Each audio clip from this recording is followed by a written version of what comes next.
સમાજના વિકાસ માટે, સમાજની એકતા માટે, સમાજનું સારું થાય એ માટે બે નહીં પરંતુ 200 ખોડલધામ બનવા જોઈએ। આ વાત અમે કેમ કરી રહ્યા છીએ તેમની ચર્ચા આજે એટલા માટે કરવી છે કારણ કે લાંબા સમયથી ગુજરાતની અંદર એક ચર્ચા થઈ રહી છે કે હવે દક્ષિણ ગુજરાતની અંદર 2 ખોડલધામ બનવાના છે, પણ આમાં એકની તો વાત સામે આવી ગઈ, બીજું ક્યારે બનશે તેમની કોઈ જ વાત નથી, પરંતુ હવે પાટીદાર સમાજના નેતાઓ મેદાનમાં આવી રહ્યા છે। નમસ્કાર, આપ જોઈ રહ્યા છો નિર્ભય ન્યૂઝ અને હું છું આપની સાથે રિદ્ધિ।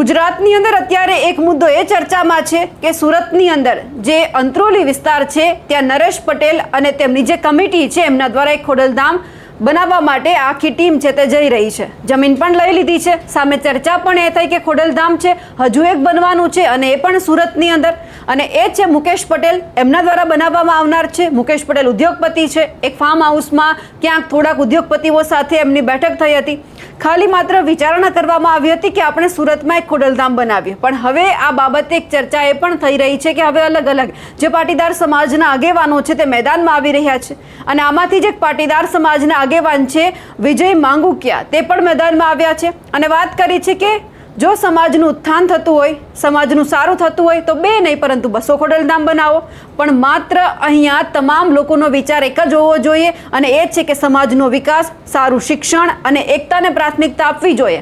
આ બધાની વચ્ચે વિજય માંગુકિયાને પણ સાંભળીએ અને આ એમની સાથે સાથે જેટલા પણ ત્યાંના રહીશો છે એટલે કે પાટીદાર સમાજના લોકો છે તેઓ શું કહી રહ્યા છે આ બાબતે તે પણ સાંભળીએ। સુખાકારી માટે 2 ખોડલધામ નહીં 200 ખોડલધામ બનવા જોઈએ ને સમાજના ઉત્થાન માટે જો ઉદ્યોગપતિઓ આવું વિચારતા હોય કે સમાજના નાના અને મધ્યમ વર્ગના લોકોને મદદરૂપ કઈ રીતે થઈ શકાય, જેવી રીતે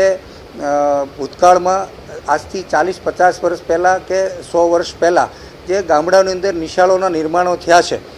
એ નિર્માણો કંઈક ને કંઈક ધનપતિઓએ તબંગર લોકોએ બનાવ્યા છે, ત્યારે ચોક્કસ વિચારી શકાય કે નાના અને મધ્યમ વર્ગના લોકોને મદદરૂપ થવા માટે કોઈ સંસ્થાનું નિર્માણ થતું હોય એ આવકાર્ય છે। શું કહેતો ખોડલધામ મંદિર બીજું બનવાની ચર્ચા? પહેલાં તો મારો પરિચય આપું, મારું નામ દિનેશભાઈ સાવલિયા છે, મારું નિવાસ મોટા વરાછા છે, હું સામાજિક કાર્યકર્તા છું અને સંસ્થાઓ જોડે જોડાયેલો છું।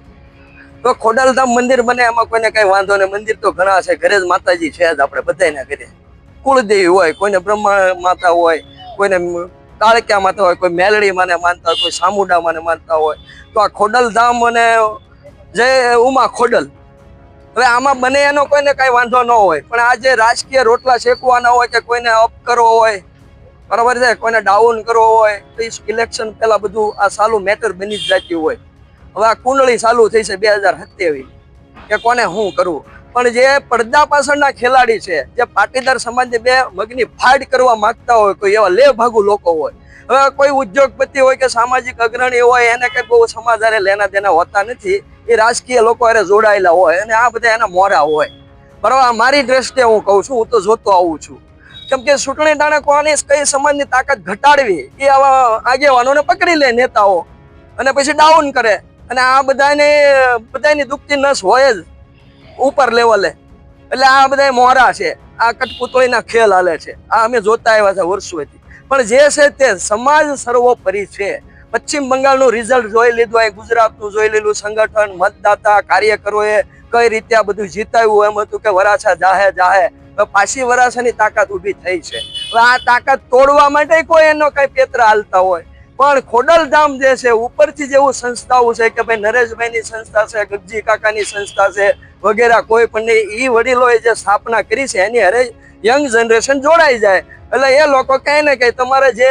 હિત હશે, તમારો જે સિદ્ધ હશે, તમારે જે કંઈ કરવું હોય છે કે ભાઈ રાજકીય રીતે અમારે આગળ જવું છે, તો એ લોકો કહે છે બધું કોઈ પણ પાર્ટીને કે ભાઈ આને ટિકિટ આપો, એટલે છે તો મુદળ કાંડ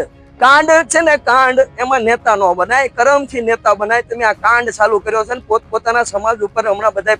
પગ મૂકીને આગળ જાય છે, ગમે એ સમાજના નેતા જોઈ લો, હમણાં આજે 2 વર્ષથી હાલે છે, પોતપોતાના નેતાઓનો ઉપયોગ, સમાજનો ઉપયોગ કરે છે નેતાઓ। આભાર। હું અરવિંદભાઈ ભગત સુરતથી બોલું છું। આપણે ખોડલધામમાં જે 2 બનવાની વાત થઈ છે કે ખોડલધામ 2 બને છે, બરાબર, ખોડલધામ 10 બને તો એનો અમને કોઈ વિરોધ નથી, ખોડલધામ એક જ નેઠા હેઠળ બનવું જોઈએ, અલગથી બનવું ન જોઈએ, એનો અમને સખત વિરોધ છે। અને બીજી વાત એ છે કે ખોડલધામની જેટલી ટ્રસ્ટ બને એમાંથી મધ્યમ વર્ગના બાળકો શિક્ષણ લઈને આગળ કેમ જાય અને મધ્યમ વર્ગને એના મેડિકલ સુવિધા કઈ રીતે વધારે મળે એના હેતુથી બને એનો અમને બને એની અમે હારે છીએ. બાકી જે અલગ બને અને પોતાના રાજકીય રોટલા શેકવા માટે જો અલગ બનાવવાની ઈચ્છા ધરાવતા હોય તો એવા લોકોનો અમારે સખત વિરોધ છે. હેમા ખોડલ, હું કેયુર ગાબાણી, મોટા વરાછામાં હું 8 વર્ષથી રહું છું. હવે આપણે ખોડલધામ અત્યારે કહે છે કે 2 ખોડલધામ બને, પણ વસ્તુ એવી છે 2 ખોડલધામની જરૂરત નથી. સમાજને શું ફાયદો થાય છે, આરોગ્ય કે શિક્ષણ, જો આનાથી જ જો સંસ્થા આગળ આવતી હોય તો વેલ એન્ડ ગુડ છે. બાકી સંસ્થાને પોતાના રાજકીય રોટલા શીખવા માટે જો ઉપયોગ કરતા હોય તો મહેરબાની કરીને તમે એનાથી દૂર રહેજો. સમાજની સુખાકારી માટે 2 નહીં પરંતુ જ્યારે 200 ખોડલધામની વાત કરવામાં આવી છે એટલે સ્વાભાવિક છે કે ક્યાંક કટાક્ષ પણ કરવામાં આવ્યો હોય, પણ અત્યારે તો માત્ર 1 ખોડલધામની જ વાત છે કે 1 જ ખોડલધામ બની રહ્યું છે. મુકેશ પટેલે હજુ ક્યાંય જાહેરાત નથી કરી. પોતાના એક ફાર્મ હાઉસમાં ખાલી એમણે મનોમંથન કર્યું હતું કે હા આપણે કંઈક આવું કરીએ, અને એ જ પહેલાં જે નરેશ પટેલ છે જે કાગવડની જે સંસ્થા સાથે જોડાયેલા છે, જે સૌરાષ્ટ્રમાં સૌથી પહેલાં બન્યું હતું, પછી સંડેરમાં બનવાનું ચાલુ થયું, હવે અંત્રોલીમાં બનશે. આ જ બાબતે હવે ક્યાંક એવું લાગે છે કે જ્યારે અંત્રોલીનું કામ પૂરું થઈ જશે એ પછી ક્યાંક મધ્ય ગુજરાત એટલે કે અમદાવાદની આજુબાજુના વિસ્તારની અંદર પણ ખોડલધામ બનવાનું છે. પણ હવે લોકો જે રીતે કહી રહ્યા છે કે માત્ર અહીંયા અમારી એકતાની જ વાત થવી જોઈએ, તમે લોકો આમાંથી શું ફાયદો લો છો એવી વાત ક્યાંય પણ સામે ન આવી જોઈએ. 1 બનાવો, 2 બનાવો, 3 બનાવો, પણ માત્ર અહીંયા ધ્યાન અમારા ઉપર આપજો. હવે જે આ વાત સામે આવી છે તેમને લઈ આપ શું માનો છો કમેન્ટ કરીને ચોક્કસથી જણાવજો. સાથે જ અમારી નિર્ભય ન્યૂઝ ચેનલને લાઇક, શેર અને સબસ્ક્રાઇબ કરવાનું ભૂલશો નહીં. નમસ્કાર.